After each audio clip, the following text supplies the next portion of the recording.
ஃபஸ்ட்டில் இருக்குல்ல, இந்த லைன் வந்து 4 சேர்த்து 4 துணி சேர்த்து கட் பண்ணணும். இப்போ இதில் 4 துணி இருக்குது, 4 பீஸாக இப்படி வச்சு கட் பண்ணிக்கணும்.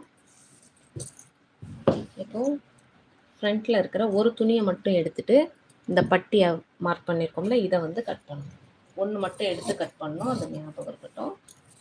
2 துணியை சேர்த்து கட் பண்ணிடக்கூடாது. அது வந்து பேக் அளவு கீழே இருக்கிறது. இது பேக்கு, இது ஃப்ரண்ட்டு.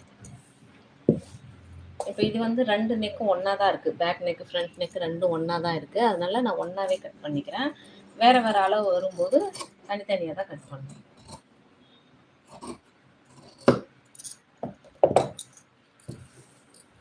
இப்போது இதே போல் ஃப்ரண்ட்டு மட்டும் இந்த 2 துணியை மட்டும் எடுத்து இதை ஆழப்படுத்தணும்.